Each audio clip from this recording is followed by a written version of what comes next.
Hello everyone, welcome to NEET पे जीत series. This is Aadesh from Learno hub, एक ऐसा फ्री लर्निंग प्लेटफॉर्म जहां आप पढ़ सकते हैं maths, physics, chemistry, biology absolutely for free, only at learnohub.com।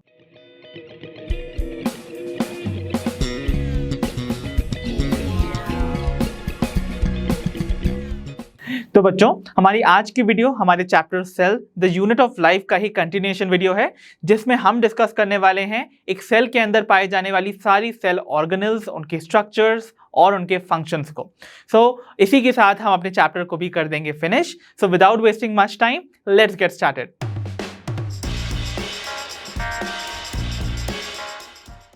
तो चलिए बच्चों, डिस्कस करते हैं next topic, that is the endomembrane system.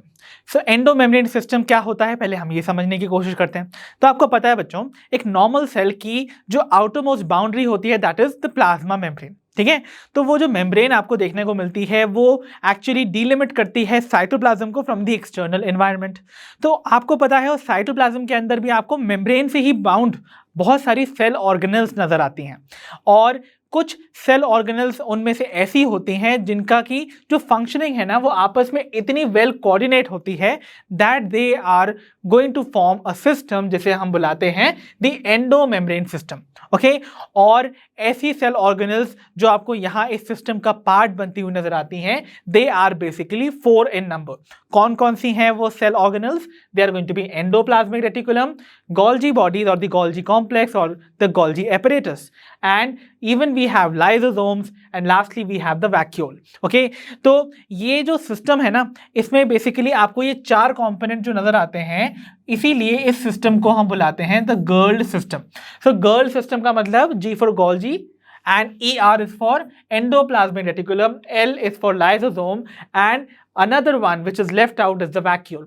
तो ये सिस्टम आपको नॉर्मली नजर आता है in the case of the normal cell. Okay, तो देखिए यहां पर आपको देखिए कैसे देखने को मिल रहा है सिस्टम में, तो आपको वेरियस कंपोनेंट नजर आ रहे हैं। तो पहला जो कंपोनेंट है that is the endoplasmic reticulum, the other one is the Golgi apparatus, and then we have is the lysosome. तो lysosome, endoplasmic reticulum, Golgi apparatus, they all together form this गर्ल्ड सिस्टम और the endomembrane system along with the vacuoles. I hope it is clear. आइए एक एक करके इन सारे components को हम डिटेल में स्टडी कर लेते हैं। तो आइए बच्चों बिगिन करते हैं with our first component of the endomembrane system that is endoplasmic reticulum, जो कि एक सेल ऑर्गेनेल है। तो ये जो टर्म एंडोप्लाज्मिक रेटिकुलम है, it was given by porter. So he is sir porter जिन्होंने इस टर्म को यूज किया था for this type of cell organelle. Okay, और अगर आप इस वर्ड को ब्रेक करने की कोशिश करें तो एंडोप्लाज्मिक मतलब साइटोप्लाज्म के विद इन आपको रेटिकुलम यानी कि एक नेटवर्क जो देखने को मिलता है, that is representing the endoplasmic reticulum. तो बेसिकली यहां पर आपको नेटवर्क देखने को मिलता है ऑफ टाइनी ट्यूबुलर स्ट्रक्चर्स जो कि पूरी तरह से स्कैटर्ड होगा इनटू द साइटोप्लाज्म। तो यूजुअली आपको ये अराइज करता हुआ नजर आता है from the membrane of the nucleus. तो देखिए मैं अगर रफली यहां पर रिप्रेजेंट करने की कोशिश करूं तो सपोज ये न्यूक्लियस है, और न्यूक्लियस की ये जो दो मेम्ब्रेन होती हैं, जिनमें से आउटर मेम्ब्रेन जो है वो कंटिन्यूअस होती है इनटू द एंडोप्लाज्मिक रेटिकुलम, जो कि ऐसे ट्यूबुलर स्ट्रक्चर आपको नजर आता है। ओके, सो ये जो एंडोप्लाज्मिक रेटिकुलम है ये कंटिन्यूएशन में आपको नजर आएगा, और ये फॉर्म पूरी तरह से स्प्रेड आउट करता है इनटू द साइटोप्लाज्म।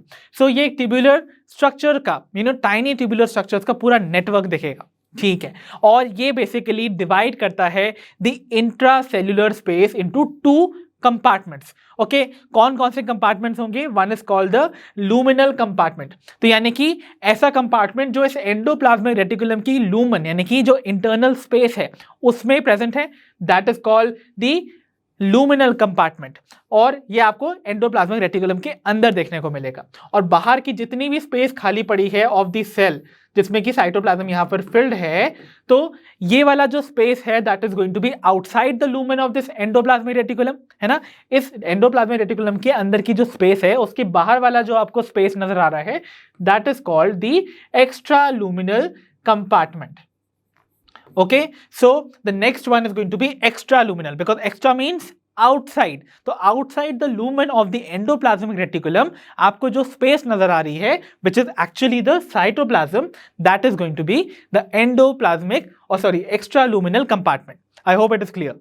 तो आइए बच्चों अब हम डिस्कस करते हैं the various components of the endoplasmic reticulum. तो एंडोप्लाज्मिक रेटिकुलम जो है वो जो नेटवर्क आपको देखने को मिल रहा था ट्यूबुलर स्ट्रक्चर्स का, वो किन किन चीजों से मिलकर बनता है। तो जो तीन स्ट्रक्चर जो कंपोनेंट बनाते हैं of the endoplasmic reticulum, they are cisternae, tubules and the vesicles. तो आइए देखते हैं एक एक करके ये सारे स्ट्रक्चर्स को। तो सिस्टर्ने क्या होते हैं? सिस्टर्ने बेसिकली कुछ flat and sac like structures हैं जो कि आपस में होते हैं इंटरकनेक्टेड। तो देखिए ये वाला जो स्ट्रक्चर आपको देखने को मिल रहा है, दे रिप्रेजेंट सिस्टर्ने। तो देखिए आपको कुछ फ्लैटेंड स्ट्रक्चर नजर आ रहे हैं ना, ट्यूब्यूलर, और साथ ही साथ ये आपको एक दूसरे से इंटरकनेक्टेड नजर आ रहे हैं। तो ये रिप्रेजेंट कर रहे हैं दी सिस्टर्ने, और अक्सर ये आपको अटैच नजर आएंगे विद सर्टेन राइबोसोम्स, यानी कि इनके सर्फेस पे आपको राइबोसोम्स की अटैचमेंट देखने को मिल रही है। ओके फिर then we have the second component which are called the tubules. तो ट्यूब्यूल्स मतलब ट्यूब के ही बहुत ही tiny forms, that means they are tubular structures जो कि अक्सर आपको या तो ब्रांच नजर आ सकते हैं और अक्सर आपको अनब्रांच्ड भी नजर आ सकते हैं। तो देखिए यहाँ वाला जो ट्यूब्यूल आपको नजर आ रहा है दैट इज ब्रांच्ड, और ये वाला जो ट्यूब्यूल आपको नजर आ रहा है that is going to be unbranched. तो यहाँ पर ट्यूबुलर स्ट्रक्चर्स भी आपको देखने को मिलते हैं as one of the components. ठीक है, and lastly we have the vesicles. तो वेसिकल्स क्या है? They are small spherical sac like structures, यानी कि ये भी सैक लाइक स्ट्रक्चर्स है but they are going to be spherical in nature. Okay, तो ये आपको कुछ सर्कुलर, ओवल शेप में या स्फेरिकल शेप में नजर आते हैं। तो ये तीन कंपोनेंट्स आपस में मिलकर बनाते हैं दी components of the endoplasmic reticulum। और यूजुअली एंडोप्लाज्मिक रेटिकुलम के कंपोनेंट्स के साथ आपको देख रहे होंगे कुछ कुछ फिगर्स में आपको ऐसे डॉट्स नजर आ रहे हैं, they are representing the ribosomes. तो कुछ कुछ आपको कंपोनेंट्स में जब ये अटैचमेंट नजर आता है ऑफ द राइबोसोम, तो वो एक टाइप का एंडोप्लाज्मिक रेटिकुलम बनाता है, that is called the rough endoplasmic reticulum. Because इनका जो सरफेस है वो आपको स्मूथ नजर नहीं आ रहा है because of the presence of this ribosome. तो इसीलिए ना हम एंडोप्लाज्मिक रेटिकुलम को दो पार्ट्स में या दो टाइप्स में डिवाइड कर लेते हैं। One is called the rough endoplasmic reticulum and the other is called the smooth endoplasmic reticulum. तो देखिए मैं यहां पर आपको इनकी पोजीशनिंग भी बता देता हूं। तो देखिए यहां पर suppose this is a nucleus, right? तो ये है न्यूक्लियस हमारा। तो न्यूक्लियस की चारों तरफ आपको दिख रही है उसकी न्यूक्लियर मेम्ब्रेन, जो कि कुछ पॉइंट्स पे इंटरप्टेड होती है, वो हम आगे डिस्कस करेंगे जब हम न्यूक्लियस को पढ़ेंगे। तो देखिए उनमें से जो आउटर मेम्ब्रेन होती है ना, ये आउटर मेम्ब्रेन आपकी न्यूक्लियस की दिखाई दे रही है, वो यूजुअली कंटिन्यूअस होती है into a tubular structure which is the endoplasmic reticulum. तो देखिए यहां पर ये वाला जो आपको एंडोप्लाज्मिक रेटिकुलम नजर आएगा, that is usually going to possess the presence of ribosomes on its surface। तो ये वाला जो एंडोप्लाज्मिक रेटिकुलम है ये आपको यूजुअली बहुत क्लोज नजर आता है टू द न्यूक्लियस। ओके, तो देखिए इस तरीके से इनके एंटायर स्ट्रक्चर पे आपको नजर आ रहे हैं द राइबोसोम। तो मैंने पूरा नहीं बनाया, बस आप समझ जाइएगा कि यहां पर this is representing the rough endoplasmic reticulum. ठीक है, and it is very very closer, and साथ ही साथ ये कंटिन्यूएशन है of the nuclear membrane. Okay, क्योंकि ये न्यूक्लियस की ही मेम्ब्रेन थी जो कि कंटिन्यूअस फॉर्म कर रही है द रफ एंडोप्लाज्मिक रेटिकुलम। और जो दूसरा टाइप का आपको एंडोप्लाज्मिक रेटिकुलम नजर आएगा वो आपको यूजुअली सेपरेटेड नजर आता है और वो आपको किसी राइबोसोम की अटैचमेंट शो करता हुआ नहीं नजर आएगा। एंड ये वाला जो एंडोप्लाज्मिक रेटिकुलम है इसे हम बुलाते हैं स्मूथ एंडोप्लाज्मिक रेटिकुलम, बिकॉज इसका सरफेस आपको स्मूथ नजर आता है। और ऐसा एंडोप्लाज्मिक रेटिकुलम बहुत क्लोज होता है टू द प्लाज्मा मेम्ब्रेन। तो अगर ये प्लाज्मा मेम्ब्रेन थी तो इस प्लाज्मा मेम्ब्रेन के क्लोजर आपको जो एंडोप्लाज्मिक रेटिकुलम नजर आता है that is smooth endoplasmic reticulum. तो आइए इन दोनों टाइप के एंडोप्लाज्मिक रेटिकुलम की कंपैरेटिव स्टडी को हम ले लेते हैं। तो आइए बच्चों देख लेते हैं the comparative study between the two types of endoplasmic reticulum, that is rough endoplasmic reticulum and the smooth endoplasmic reticulum। तो जैसा कि आप पहला ही रेफरेंस जानते हैं कि रफ एंडोप्लाज्मिक रेटिकुलम रफ इसलिए कहलाता है बिकॉज उसका सरफेस आपको रफ अपीयर करता है due to the attachment of ribosomes. तो राइबोसोम्स इनमें अटैच्ड होते हैं टू देम। देन अगर हम बात करें स्मूथ एंडोप्लाज्मिक रेटिकुलम पे, वहां पर राइबोसोम्स का अटैचमेंट एब्सेंट होता है। This is the very first difference जो कि बहुत ही सिंपल है। Then we have another difference that is in the composition. तो मैंने आपको बताए थे एंडोप्लाज्मिक रेटिकुलम के तीन कंपोनेंट्स होते थे, सिस्टर्ने, ट्यूब्यूल्स एंड वेसिकल्स। तो रफ एंडोप्लाज्मिक रेटिकुलम का जो बेसिक जो आपको कंपोनेंट्स देखने को मिलेंगे उसमें ज्यादातर आपको सिस्टर्ने और वेसिकल्स देखने को मिलते हैं। वाइल अगर मैं बात करूं स्मूथ एंडोप्लाज्मिक रेटिकुलम की, तो यहां पर आपको ज्यादातर देखने को मिलते हैं द ट्यूब्यूल्स। ओके, तो जो ट्यूब्यूल्स होते हैं वो ज्यादा अमाउंट में देखने को मिलेंगे इन दी स्मूथ एंडोप्लाज्मिक रेटिकुलम।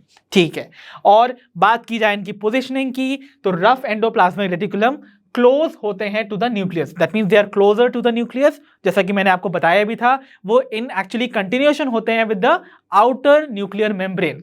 और साथ ही साथ अगर मैं बात करूं स्मूथ एंडोप्लाज्मिक रेटिकुलम की, तो ये क्लोज होते हैं टू द प्लाज्मा मेम्ब्रेन, जैसा कि मैंने आपको पिछली स्लाइड में ड्रॉ करके बताया था। ओके, सो ये तो थे basic comparative study between the structures of these two endoplasmic reticuli. अगर हम बात करते हैं फंक्शंस की, तो स्मूथ एंडोप्लाज्मिक रेटिकुलम की बाद में आते हैं, पहले हम रफ एंडोप्लाज्मिक रेटिकुलम देख लेते हैं। तो रफ एंडोप्लाज्मिक रेटिकुलम में जो फंक्शंस आपको देखने को मिलेंगे, सिंस इस पर राइबोसोम अटैच्ड हैं और राइबोसोम प्रोटीन सिंथेसिस में हेल्प करते हैं, तो आपको पता होगा यहां पर जितने भी फंक्शंस ही रफ एंडोप्लाज्मिक रेटिकुलम परफॉर्म करेगा, it will be related to the proteins. तो देखिए यहां पर प्रोटीन का सिंथेसिस भी होगा और प्रोटीन की फोल्डिंग भी आपको देखने को मिलेगी। साथ ही साथ जो भी प्रोटीन सिंथेसाइज हुए ना, उसको ट्रांसपोर्ट भी किया जाएगा इन the form of vesicles. Okay, तो देखिए एक आपको रफ एस्टिमेट अगर मैं दूं, तो देखिए आपको यूजुअली क्या होता है, यहां पर इनका सपोज ये एंडोप्लाज्मिक रेटिकुलम का आपको लूमेन नजर आ रहा है। Okay, so this is the luminal space of the endoplasmic reticulum, और मान के चलिए यहां पर अटैच्ड हैं दीज राइबोसोम्स। ओके, तो ये राइबोसोम्स का अटैचमेंट आपको नजर आ रहा है on the surface of this endoplasmic reticuli. Now see, आपको बताया है कि यहां पर एमआरएनए की स्ट्रेच जो होती है, क्योंकि आपको पता है ना एमआरएनए में ही इंफॉर्मेशन कोड होती है कि कौन सा प्रोटीन सिंथेसाइज होगा या कौन से अमीनो एसिड्स का प्रोडक्शन होगा।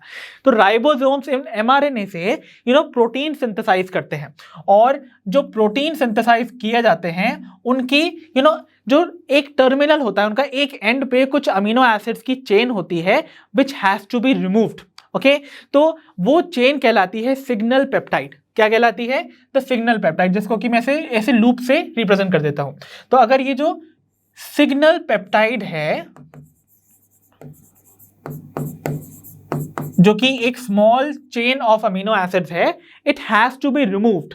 तो सबसे पहले इसका एक रिमूवल होता है। दैट मींस ये जो सिग्नल पेप्टाइड है, ये एक एंजाइम जिसका नाम है सिग्नल पेप्टाइडेज, वो जाके रिमूव कर देता है इस चेन को, एंड देन जो भी प्रोटीन यहां बना वो फाइनली एंटर कर जाएगा into this luminal space of the endoplasmic reticulum. अब फाइनली इस प्रोटीन का फोल्डिंग यहां पर ही होता है, that means in this endoplasmic reticulum only, and then अब इस प्रोटीन को पैकेजिंग करके आगे भेजा जाता है टू द गोल्जी बॉडीज, ताकि वहां पर जाके इसमें कुछ मॉडिफिकेशन, इसमें कुछ चेंजेस किए जाएं, ताकि इसको जिस भी पर्पस के लिए बनाया गया है वो उस पर्पस को, यानी कि उस फंक्शन को परफॉर्म कर सके। तो इसीलिए नाउ व्हाट विल हैपन, ये जो आपको न्यू प्रोटीन देखने को मिला, ये पैक किया जाता है into form of a vesicle, और इसको पास कर दिया जाता है towards the Golgi body. Okay, तो इस तरीके से गोल्जी बॉडी की तरफ इसको वेसिकल के फॉर्म में पास ऑन कर दिया जाता है। तो देखिए यहां पर प्रोटीन का सिंथेसिस हुआ, प्रोटीन का एक तरह से क्या हुआ, आपको फोल्डिंग देखने को मिली, और फाइनली उसको वेसिकल के फॉर्मेशन के बाद सेंड कर दिया to the Golgi bodies for the modification and processing. ठीक है, तो ये फंक्शन सारे के सारे जो प्रोटीन से रिलेटेड हैं, that is with the rough endoplasmic reticulum. I hope it is clear. While अगर मैं बात करूं smooth endoplasmic reticulum का, तो इसका जितना भी फंक्शन होगा that is going to be related to the lipid synthesis and storage. तो प्रोटीन सिंथेसिस से फंक्शन रिलेटेड अगर होगा तो that is going to be with the rough endoplasmic reticulum, while smooth endoplasmic reticulum के case में lipid synthesis and storage of the lipids are going to be its main function. And साथ में जितने भी steroidal यानी कि lipid like hormones होते हैं, they are going to be also synthesized by these smooth endoplasmic reticulum. And साथ ही साथ मैंने आपको बताया था कि प्लाज्मोडेस्माटा के बीच में आपको स्मूथ एंडोप्लाज्मिक रेटिकुलम के कुछ ट्यूब्यूलर स्ट्रक्चर देखने को मिलते थे, विच वर कॉल्ड द डेस्मोटिब्यूल्स। तो ये जो डेस्मोटिब्यूल्स होते हैं, they are also formed by the smooth endoplasmic reticulum, जो कि दो एडजॉइनिंग सेल को कनेक्ट करते हैं through the plasmodesmata. So I hope all these things and the comparison between this two endoplasmic reticulum वो आपको अच्छे से समझ आई है। ओके तो आइए बच्चों डिस्कस करते हैं अपनी नेक्स्ट सेल ऑर्गेनल जो कि पार्ट होती है of the endo membrane system, that is the Golgi apparatus. तो गोल्जी एपरेटस जिन्हें हम गोल्जी कॉम्प्लेक्स या फिर गोल्जी बॉडीज भी बुलाते हैं, इनकी डिस्कवरी की थी सर कैमिलो गोल्जी ने इन द ईयर 1898। तो he is professor Camillo Golgi. Okay, so इनकी डिस्कवरी के बाद ऑब्वियसली इनका नाम पढ़ा है इस सेल ऑर्गेनल का द गोल्जी एपरेटस और द गोल्जी बॉडी। और इस सेल ऑर्गेनल की खासियत ये है that it is perinuclear. It means ये न्यूक्लियस के हमेशा आपको पास में नजर आएगी, ठीक है। सो ये इसकी पोजीशनिंग है। वाइल अगर हम बात करें इसके स्ट्रक्चर की, तो इसके स्ट्रक्चर में एक खासियत और देखी जाती है that it has polarity. Okay, that means आपको इसके दो जो एंड्स नजर आएंगे इस स्ट्रक्चर के that are going to be very distinct. तो इसके पास आपको दो फेस देखने को मिलते हैं। एक फेस होता है कॉन्वेक्स फेस और एक फेस होता है कॉनकेव फेस। तो जो कॉन्वेक्स फेस होता है वो आपको हमेशा फेस करता हुआ नजर आएगा the nucleus, that means it is always towards the nucleus. और इस फेस को हम बुलाते हैं द सिस फेस और द फॉर्मिंग फेस। ओके, तो देखिए अगर मैं यहां पर ड्रॉ कर देता हूं, सपोज ये है, मैं न्यूक्लियस की बाउंड्री बना देता हूं। तो this is suppose a nuclear membrane जिससे कि कंटिन्यूएशन में आपको नजर आ रहे हैं this is the endoplasmic reticulum, ठीक है। तो ये एंडोप्लाज्मिक रेटिकुलम का कंटिन्यूएशन हो गया फ्रॉम दी न्यूक्लियर मेम्ब्रेन, ठीक है। अब देखिए यहां पर इसकी क्लोज प्रॉक्सिमिटी में आपको नजर आते हैं द गोल्जी एपरेटस। तो गोल्जी एपरेटस में देखिए आपको एक फेस जो नजर आ रहा है that is going to be the convex face. तो ये वाला जो कॉन्वेक्स फेस आपको नजर आ रहा है it is facing towards the nucleus, और इस फेस को हम बुलाते हैं द सिस फेस और द फॉर्मिंग फेस। वाइल एक कॉनकेव फेस भी आपको नजर आ रहा है जो कि हमेशा फेस करेगा the plasma membrane. So this is going to be the plasma membrane. तो प्लाज्मा मेम्ब्रेन को जो फेस करने वाला आपको फेस नजर आएगा of the Golgi apparatus, this is going to represent the trans face. Okay, इसको हम ट्रांस फेस भी कहते हैं और साथ ही साथ इसको हम मैच्योरिंग फेस भी कहते हैं। ओके, सो जो आपको दोनों फेस नजर आ रहे हैं they are going to be very distinct. तो जो नेक्स्ट फेस है दैट इज कॉनकेव फेस जो कि फेस कर रहा है द प्लाज्मा मेम्ब्रेन, उसको हम बुलाते हैं द ट्रांस और द मैच्योरिंग फेस। तो आई होप आपको समझ में आएगा कि दोनों कैसे फेस फॉर्म होते हैं इन दी गोल्जी एपरेटस और कैसे यहां पर डेवलप होती है द पोलैरिटी। ओके, तो आइए अब हम देखते हैं इनके भी कंपोनेंट्स को। तो आइए बच्चों अब हम डिस्कस करते हैं the components of the Golgi apparatus. तो एंडोप्लाज्मिक रेटिकुलम की तरह गोल्जी एपरेटस में भी आपको तीन कंपोनेंट्स नजर आते हैं। The first component is called the cisternae, the other two are called the vacuoles and the vesicles. यानी कि यहां पर आपको ट्यूब्यूल्स नजर नहीं आने वाले हैं, उनकी जगह पर vacuoles would be seen in case of the Golgi apparatus, right. तो सिस्टर्ने के केस में आपको पता है यहां पर आपको फ्लैटेंड डिस्क शेप्ड ट्यूब्यूलर सैक्स नजर आते हैं, ठीक है। और इनका जो नंबर है वो वेरी कर सकता है डिपेंडिंग अपॉन द प्लांट्स और द एनिमल सेल जो इसमें भी आपको ये प्रेजेंट नजर आ रहे हैं। एक इंपॉर्टेंट चीज मैं आपको यहीं बता दूं कि गोल्जी एपरेटस को प्लांट सेल्स में एक और नाम से बुलाया जाता है and they are called the dictyosomes. So dictyosomes जो है वो गोल्जी बॉडीज का ही दूसरा नाम है in case of the plant cell, ठीक है। तो do remember this. Now we have the next component that is called the vacuole. और वैक्यूल्स जो हैं they are large spherical structures जो कि आपको अगेन इनका कंपोनेंट बनाते हुए नजर आते हैं। और वैक्यूल से छोटे अगर कोई स्फेरिकल आपको स्ट्रक्चर देखने को मिलेंगे sac like, they are going to be called the vesicles. तो वैक्यूल्स और वेसिकल्स बेसिकली साइज में ही डिफर कर रहे हैं, ठीक है। तो वेसिकल्स जो हैं they are going to be small spherical sac like structures और वैक्यूल्स जो हैं they are going to be larger spherical structures. तो ये आपको वेरियस कंपोनेंट नजर आ रहे हैं। So they are the cisternae. और यहाँ पर छोटे वेसिकल्स आपको नजर आ रहे हैं which are going to be containing certain substances जो कि वो सिक्रीट आउट करेंगे out of the cell, hence they are called the secretory vesicles। और vacuoles जो होंगे they are going to be even bigger in their size। So these are how the various structures and the components of the Golgi apparatus look like। तो आप देखिए ये वाला जो face है since it is a cis face it is going to face towards the nucleus।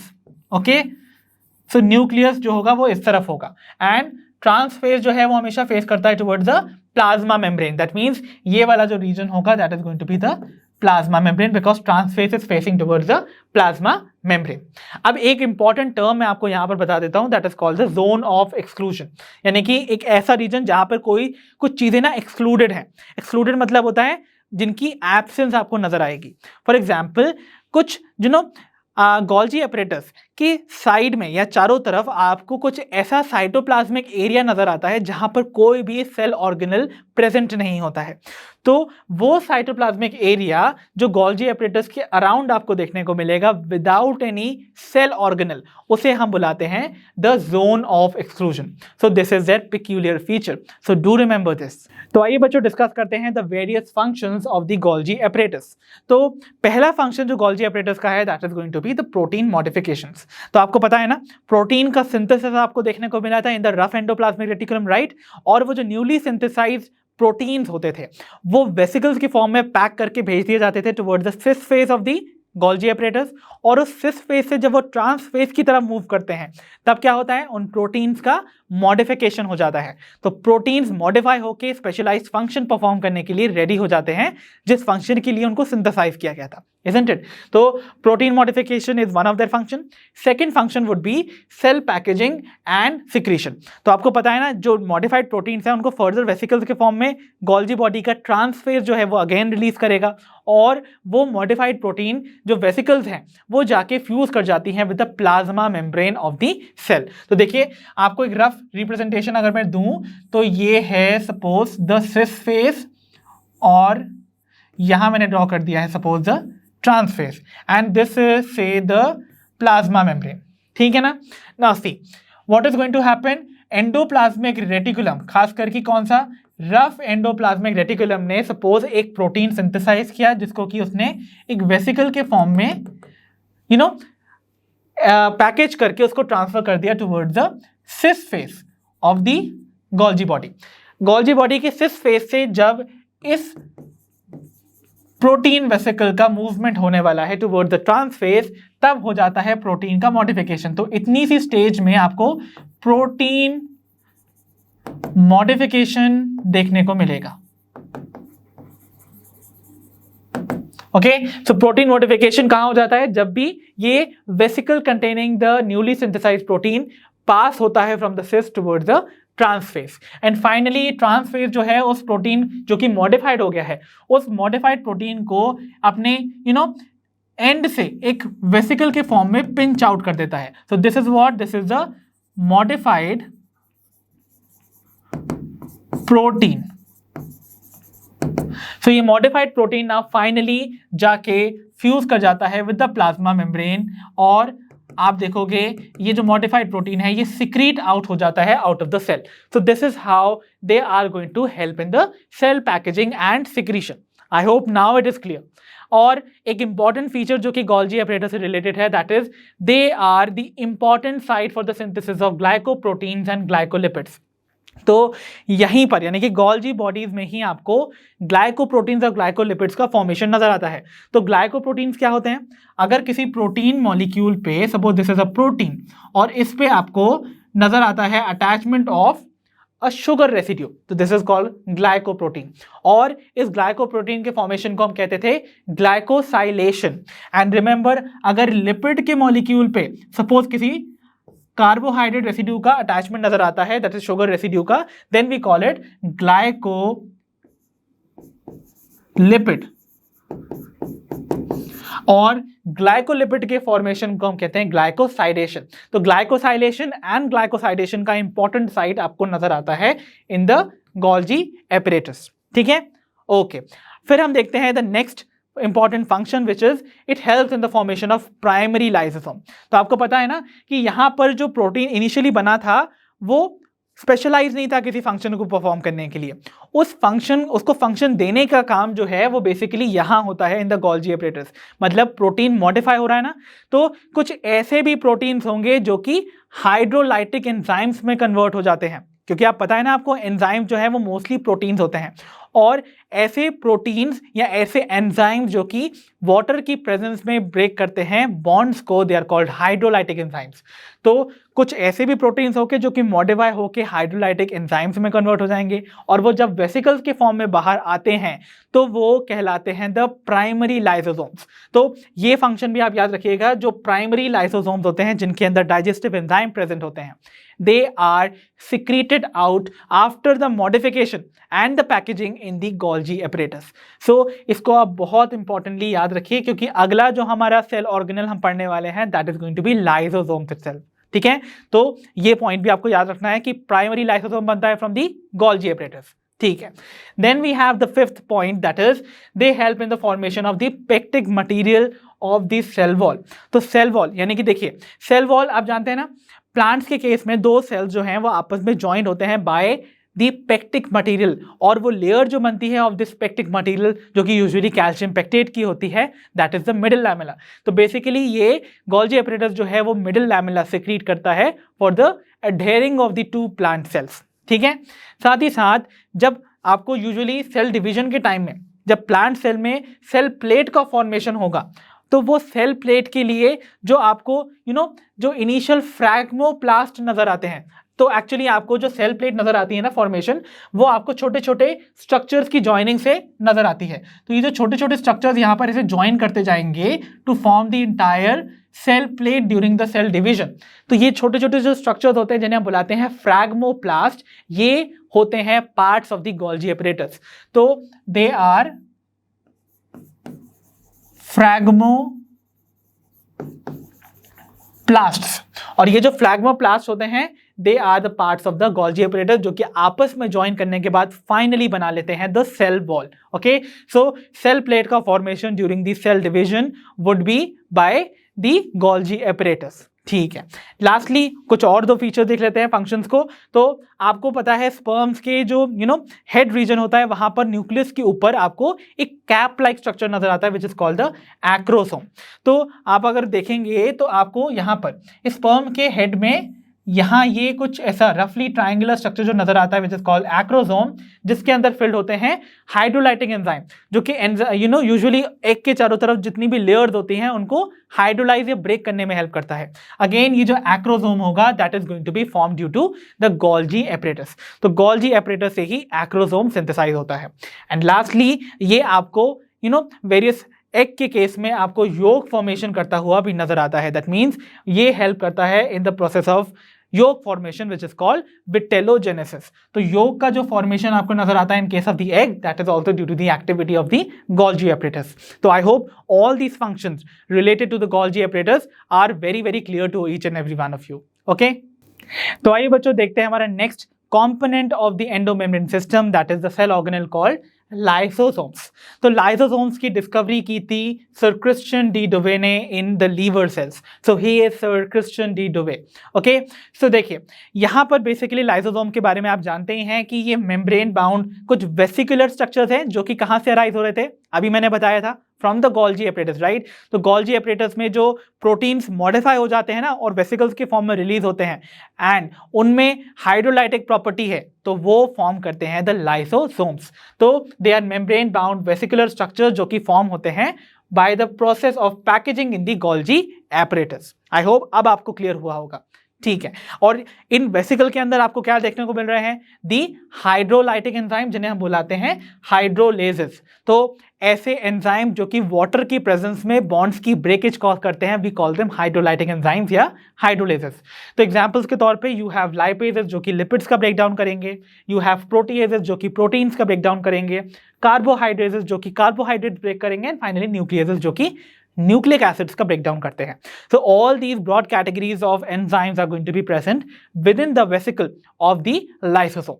और ये जितने भी हाइड्रोलेजेस आपको देखने को मिलते हैं they are active at acidic pH, यानी कि इनको अपना फंक्शन परफॉर्म करने के लिए लो पीएच चाहिए, एसिडिक पीएच। ओके, तो बच्चों लाइसोसोम जो है वो बेसिकली एग्जिस्ट करते हैं 4 डिफरेंट फॉर्म्स में, इसीलिए इस सेल ऑर्गेनल को हम बुलाते हैं the polymorphic organelle. Because polymorphic, अगर आप वर्ड को ब्रेक करते हैं, पॉली मीन्स होता है मेनी एंड मॉर्फ मतलब होता है द फॉर्म्स। तो ये बहुत सारे फॉर्म्स में एग्जिस्ट करती है, बेसिकली 4 फॉर्म्स में एग्जिस्ट करती है, and that is why we call it the polymorphic organelle. तो कौन कौन से हैं वो 4 फॉर्म जिनमें एग्जिस्ट करती है? तो बेसिकली आप नॉर्मल नेम्स तो ऐसे याद रख सकते हैं, that is primary lysosome, secondary, tertiary and the last one is called auto lysosomes. या इनके कुछ और भी नाम हैं, जैसे प्राइमरी लाइसोसोम क्या होगा? The first formed lysosome. तो पहला जो लाइसोसोम बनता है directly from the Golgi apparatus, right? क्योंकि आपको पता है लाइसोसोम का ओरिजिन हो रहा है फ्रॉम दी वेसिकल जो कि मॉडिफाई होती हैं after the packaging in the Golgi apparatus. तो वो वेसिकल्स से डायरेक्टली जो लाइसोसोम डेवलप होता है, those are going to be called the primary lysosome, या इनको हम proto means first formed lysosome, right? And इनको हम वर्जिन लाइसोसोम्स भी बुलाते हैं, बिकॉज ऑब्वियसली यहां पर जो एंजाइम्स प्रेजेंट होंगे inside these vesicles would be inactive. तो देखिए यहां पर मैं आपको एक रिप्रेजेंटेशन देने की कोशिश करता हूं।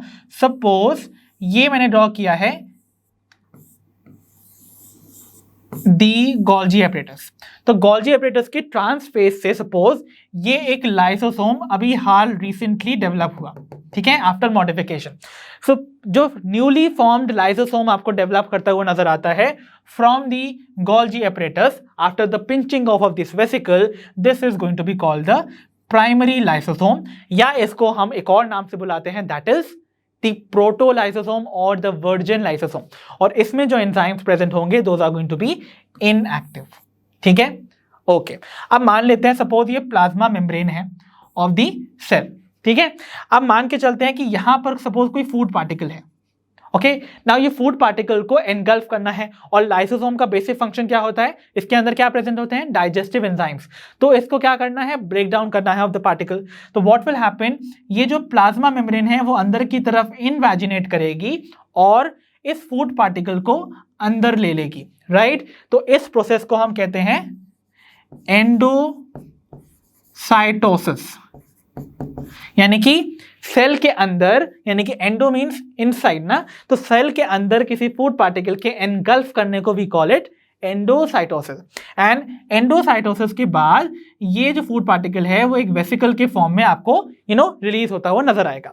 सो ये जो आपको food particle in the form of vesicle नजर आ रहा है, we call it endosome. So endo means inside and some means body. So now ये जो एंडोसोम है वो जाके इस प्राइमरी लाइसोसोम के साथ फ्यूज करेगा, ठीक है? तो देखिए यहां पर दोनों का फ्यूजन जब होगा तो व्हाट विल हैपन, इनिशियली ये जो एंजाइम्स प्रेजेंट थे जो इनएक्टिव थे वो एक्टिव हो जाएंगे और वो इस फूड पार्टिकल को क्या कर देंगे? ब्रेक कर देंगे इनटू सेवरल पार्टिकल्स। तो इसका मतलब यहां पर digestion of this food particle will take place, और ये वाला जो लाइसोसोम बनेगा by the fusion of this primary lysosome and the endosome, we call it the secondary lysosome. अब क्योंकि ये दो डिफरेंट वेसिकल्स के फ्यूजन से बनता है, इसीलिए हम इसको एक और नाम से बुलाते हैं, दैट इज हेटेरोफेगोसोम। तो इसीलिए सेकेंडरी लाइसोसोम का दूसरा नाम होता है हेटेरोफेगोसोम। और यहां पर एंजाइम्स हो जाते हैं एक्टिवेट बिकॉज उनको सबस्ट्रेट मिल जाता है to get to act upon, उन पे फंक्शन करने के लिए। So since food particle present है तो ये एंजाइम्स भी एक्टिव हो गए, ओके? सो ये बन गया सेकेंडरी लाइसोसोम। अब ये जो सेकेंडरी लाइसोसोम है इसमें डाइजेशन होने के बाद जो भी सिंपलर पार्टिकल्स में ये फूड ब्रेक हुआ वो फर्दर रीअब्सॉर्ब हो जाएगा इनटू दिस साइटोप्लाज्म, ओके? तो साइटोप्लाज्म में ये जो फूड पार्टिकल्स हैं उनका रीअब्सॉर्प्शन हो गया, एंड फाइनली जितना भी वेस्ट मटेरियल है वो एक वेसिकल के फॉर्म में यहां पर रह जाएगा। सो नाउ ये जो आपको लाइसोसोम नजर आ रहा है जिसमें से सारा काम का मटेरियल रीअब्सॉर्ब हो गया है बैक इनटू द साइटोप्लाज्म, और इसके पास केवल बचा है what? Only the residual matter, यानी कि अनडाइजेस्टेड फूड। इस टाइप के हम लाइसोसोम को बुलाते हैं द टर्शियरी लाइसोसोम, राइट? तो ये है टर्शियरी लाइसोसोम, और सिंस इसमें आपको सिर्फ रेसिडुअल मैटर नजर आ रहा है इसलिए इसको हम बुलाते हैं रेसिडुअल बॉडीज। तो another name for the tertiary lysosome is the residual bodies. And lastly एक कैटेगरी ऑफ जो आपको लाइसोसोम देखने को मिलेगा, that is called the auto lysosome और द ऑटोफेगोसोम्स। तो यानी कि यहां पर बोला जा रहा है, ऑटो वर्ड का मतलब होता है सेल्फ, है ना? तो यानी कि ऐसे लाइसोसोम जो कि अपने सेल्फ अपने ही एनवायरनमेंट के कुछ कंपोनेंट्स को खा रहे हैं। दैट मीन्स इन्होंने इस केस में क्या हो रहा था, देखिए यहां पर ये जो 3 लाइसोसोम थे ये बाहर से आए हुए फूड पार्टिकल को जो कि सेल के अंदर एंटर किया था उसको डाइजेस्ट कर रहे थे। ऑटोलाइसोसोम या ऑटोफेगोसोम क्या करते हैं, सेल के ही कंपोनेंट को डाइजेस्ट करते हैं। मान लीजिए किसी सेल के अंदर नॉर्मली कोई ऐसा सेल ऑर्गेनेल है जो कि वॉर्न आउट हो चुका है, जो कि डेड हो चुका है, अब उसको रिमूव करना है, उसको डाइजेस्ट करके रिमूव करना है आउट ऑफ द सेल। तो व्हाट विल हैपन, वो लाइसोसोम जो होगा वो सेल के जो डेड कंपोनेंट्स हैं या सेल ऑर्गेनेल जो कि डेड हो चुकी हैं उनको अपने अंदर एनगल्फ करके और उनको डाइजेस्ट करेगा। Hence we call it autolysosome. And several time what happen, ये जो ऑटोलाइसोसोम है ना ये यूजुअली बर्स्ट आउट कर जाते हैं। जब ये बर्स्ट आउट कर जाएंगे तो अंदर का जितना भी हाइड्रोलेजेस हैं, जितनी भी आपके हाइड्रोलिटिक एंजाइम्स हैं वो साइटोप्लाज्म में स्प्रेड आउट हो जाएंगे और वो एंजाइम्स जाके सेल के सारे सेल ऑर्गेनेल्स को डाइजेस्ट कर देंगे और इसीलिए हम कहते हैं सेल कर लेता है एक तरह से suicide. That is why we also called these autolysosomes as the suicidal bags. ठीक है, क्योंकि इनकी लाइसिस से मींस इनकी ब्रेकडाउन से जो एंजाइम्स रिलीज होते हैं वो एंटायर सेल को कोलैप्स कर देते हैं, उनको डाइजेस्ट कर लेते हैं। That is why they result into the suicide of the cell. Okay, that is why we call them the suicidal bags. I hope ये सारी information regarding lysosomes is clear.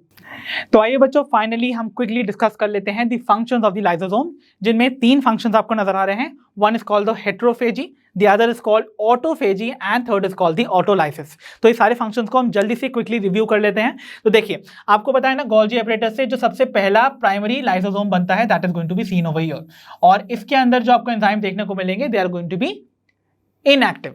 ठीक है, अब मान के चलते ये फूड पार्टिकल है जिसको एनगल्फ किया गया और ये एनगल्फ करने के बाद एक वेसिकल के फॉर्म में नजर आता है which we call as the endosome. तो ये प्राइमरी लाइसोसोम इस एंडोसोम के साथ फ्यूज करेगा to form the secondary lysosome, जैसा कि मैंने आपको पहले बताया था। अब इस सेकेंडरी लाइसोसोम में से क्या होगा, जितने भी सॉल्युबल सब्सटेंसेस हैं उनका हो जाएगा रिमूवल या reabsorption into the cytoplasm and finally आपके पास बचेगा एक रेसिडुअल बॉडी। ओके, यानी कि ऐसी बॉडी जिसके पास सिर्फ वेस्ट प्रेजेंट है। तो this residual body is representing the tertiary lysosome. ठीक है, एंड दिस टर्शियरी लाइसोसोम जो है वो फर्दर जाके प्लाज्मा मेम्ब्रेन से क्या कर जाता है, फ्यूज कर जाता है to release out the waste out of the body of the cell and by the process called exocytosis, because exo means outside. तो यानी कि सेल जो है वो बाहर रिलीज कर देता है द वेस्ट मटेरियल।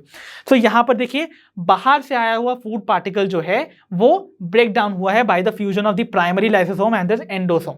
इसे हम कहते हैं हेटेरोफेजी, बिकॉज यहाँ पर 2 डिफरेंट कंपोनेंट्स आपस में फ्यूज करके कर रहे हैं digestion. So this is heterophagy. Next is autophagy. तो ऑटोफेजी मींस अपने ही सेल के कंपोनेंट जो कि डैमेज हो गया है उसका फर्दर हम ब्रेक डाउन करेंगे। तो ये प्राइमरी लाइसोसोम जो है वो क्या करने वाला है, देखिए यहां पर ये सपोज एक डैमेज्ड सेल ऑर्गेनेल था। सो ये जो डैमेज्ड सेल ऑर्गेनेल है this is going to combine with the secondary lysosome and finally what will happen means समझिए, देखिए ये primary lysosome और ये damaged cell organelle आपस में fuse करेंगे, they will form secondary lysosome और finally what will happen, जितना भी मटेरियल ब्रेक डाउन हुआ उनमें से काम का जितना भी सब्सटेंस है वो वापस रीअब्सॉर्ब हो जाएगा and this will be left as the residual body जो कि अगेन रिप्रेजेंट कर रही है टर्शियरी लाइसोसोम। यहाँ पर ये टर्शियरी लाइसोसोम अगेन एक्सोसाइटोसिस से वेस्ट को रिलीज कर देगा। सो दिस इज अगेन, बट यहाँ पर देखिए यहाँ पर जो कॉम्पोनेंट को डाइजेस्ट किया गया है वो सेल का खुद का पार्ट था। That is why we call it autophagy, because it means यहाँ पर ये सेल्फ का डिस्ट्रक्शन किया हुआ है। ऑटो मीन्स सेल्फ और फेजी मीन्स टू ईट, तो सेल्फ ईटिंग यानी कि खुद के ही कंपोनेंट की ईटिंग करने को यहां पर रिप्रेजेंट किया गया है एज द ऑटोफेजी। ठीक है, तो सेकंड फंक्शन भी हो गया एंड थर्ड इज ऑटोलाइसिस। तो ऑटोलाइसिस में क्या होगा, ये जो प्राइमरी लाइसोसोम है this is going to burst out, और ये बर्स्ट आउट करने के बाद जितने भी एंजाइम्स यहाँ प्रेजेंट थे वो लिबरेट हो जाते हैं इनटू द साइटोप्लाज्म और वो क्या करेंगे धीरे धीरे जाके वो जब स्प्रेड आउट करेंगे to the entire cytoplasm with सारे जितने भी आपके सेल ऑर्गेनल्स हैं उनका कर देंगे लाइसिस या ब्रेक डाउन, और जिसकी वजह से सेल विल डाई और कर लेगा एक तरह से suicide and that is why we say autolysis will take place, means self breakdown will take place of the entire cell. So these were all the three functions जो कि lysosome perform करता है. I hope all of them are clear. तो आइए बच्चों discuss करते हैं the last component of the endomembrane system which is the vacuoles. तो vacuole जो है वो बेसिकली क्या है, membrane bound space जो कि आपको साइटोप्लाज्म में एग्जिस्ट करती हुई नजर आती है. यूजुअली प्लांट सेल में आपको ये हमेशा almost 90% of the total sale volume occupy करता हुआ नजर आता है. तो ये ट्रांसपेरेंट सा जो पोर्शन आपको नजर आ रहा है ना, that is the vacuole. Okay, तो वैक्यूल बेसिकली क्या कंटेन करता है, तो इसके अंदर फिल्ड होता है water, SAP, excretory products and other substances जो कि किसी भी प्लांट के लिए या सेल के लिए इंपॉर्टेंट है भी नहीं. ओके, तो वो ये सब कंटेन करेगा. ओके, और ये कवर्ड होते हैं बाय अ मेम्ब्रेन जिसे हम बुलाते हैं टोनोप्लास्ट. सो रिमेंबर, वैक्यूल को कवर कर रही जो मेम्ब्रेन आपको देखने को मिलेगी दैट इज कॉल्ड टोनोप्लास्ट, और ये फैसिलिटेट करता है transport of substances against the concentration gradient into the vacuole. Because vacuole के अंदर ऑलरेडी जो है वो कॉन्सेंट्रेशन हाई होता है ऑफ द सल्यूट, तो यूजुअली मूवमेंट जो होगा वो अंदर की तरफ नहीं होना चाहिए. बट ये अगेंस्ट कॉन्सेंट्रेशन क्या करता है, इसकी जो मेम्ब्रेन होती है वो मूवमेंट करवाती है of more and more substances into the vacuole. So यहाँ पर सब्सटेंसेस का मूवमेंट फैसिलिटेट होता है inside the vacuole by the membrane of the tonoplast. ठीक है, एंड 90% सेल वॉल्यूम जो है प्लांट्स के केस में आपको पता है वैक्यूल ऑक्यूपाई करता है, ये मैंने आपको बता ही दिया है. आइए मैं इसके और कुछ मॉडिफिकेशंस आपको बता देता हूं. तो आइए बच्चों डिस्कस करते हैं the various type of vacuoles. तो डिपेंडिंग अपॉन की फंक्शंस ये कौन से परफॉर्म कर रहे हैं, वैक्यूल जो हैं तीन टाइप के आपको देखने को मिलेंगे. जो तीन टाइप के वैक्यूल्स हैं, they are food vacuole, contractile vacuole and the gas vacuoles. तो food vacuole as the name suggest ये एनगल्फ करते हैं फूड पार्टिकल्स को.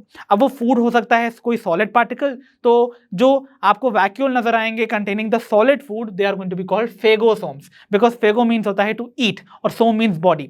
तो यानी कि ऐसी बॉडी जो कि सेल ईटिंग की वजह से बनी है, यानी कि फेगोसाइटोसिस की वजह से वी कॉल देम द फेगोसोम्स.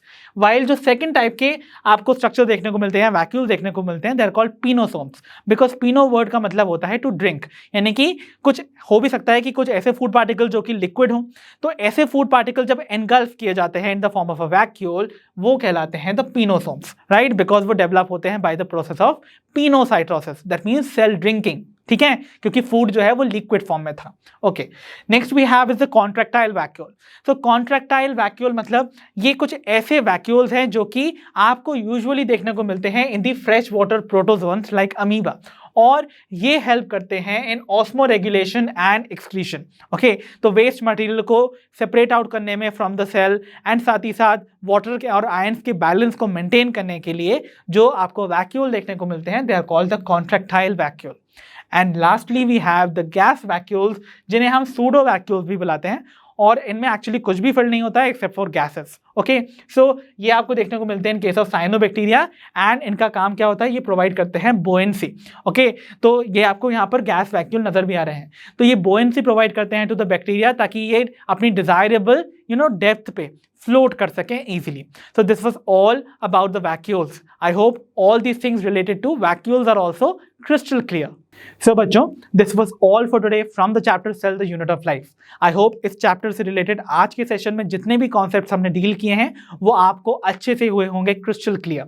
सो अब हम मिलेंगे अपनी नेक्स्ट वीडियो में जहां पर हम इस चैप्टर को कंटिन्यू करके करेंगे फिनिश. एंड अंटिल देन आप अपना ध्यान रखिए, पढ़ते रहिए, और जैसा कि आप सभी जानते हैं लर्नो हब फ्री है पर बेस्ट है.